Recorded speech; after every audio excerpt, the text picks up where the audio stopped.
On your sides, Alexandra Rangel brings an exclusive interview with the Blue Angels commanding officer. Oh, the Super Hornets, they are awesome. I mean, the sound, the jet engine, they're just, it's better.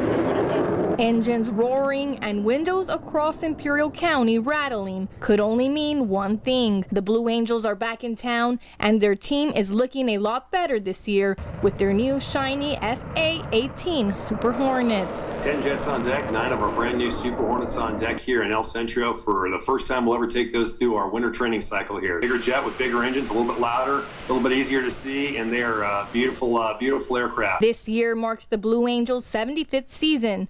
Ring says this year's homecoming to the Naval Air Facility in El Centro was more special than previous years. It was just the touch of normalcy the team needed after a rocky year. We've been coming out here for over 50 years in this community, and no kidding, if you look at our normal training schedule, we spend over 300 days on the road every year. We spend more time in El Centro than we do anywhere other else. This really is our home away from home, and we're happy to be back. Last year's cancellation of the Blue Angels air show season was one of the toughest heartbreaks for the team, but a new mission with an even greater calling was needed for 2020. Operation America Strong. Last year we had the honor to be able to do some flyovers for some of the cities and populations. We joined up with the Thunderbirds and did some flyovers to honor those medical professionals and first responders that were out there. From Washington, D.C. to New York, Texas, Tennessee, and even California, the Blue Angels and Thunderbirds toured the U.S. together to stand in solidarity with our nation's first responders. There would be nurses and doctors that come out on break and you can see them waving a flag. It was a joint effort with the Thunderbirds.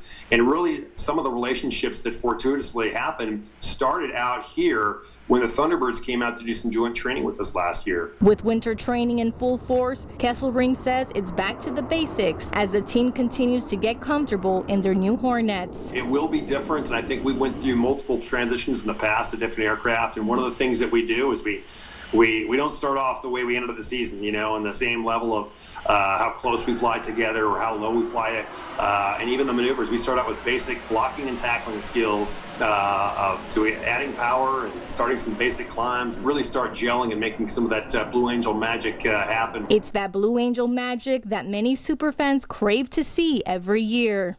When they fly over this beautiful city of ours, this town of ours, this county of ours, it's just a reminder that this is America's freedom. This is awesome to see the Blue Angels fly over us. Although last year's air show cancellation was a bummer, watching them practice this year in their new jets with his kids and family has been just as memorable. It's a special treat because they just keep on practicing and practicing, and we're able to watch the routine just over and over and over. So it's a nice treat. Lizarde remembers watching the Blue Angels as a young boy. Like many in the Valley, the air show is the one thing he looks forward to every March. The best memory is actually getting on that base, taking pictures of the planes up close, of all the other different kinds of planes, and just seeing the community come together. I'll tell you, we're going to do our best to get creative. I think there's a way we can still enjoy the Blue Angel team or the new Super Hornet, our 75th anniversary, even if it's virtually, even to start off the season. Kesselring says the community's safety remains above all. We're going to find a way to engage with this community. We owe them a lot. We're so appreciative of the support we've had from El Centro and the surrounding community. A virtual air show is being considered for this year. Details are still being worked on, but the Blue Angels are gearing up to bring something special to El Centro on March 13th. Reporting in El Centro, Alexandra Rangel.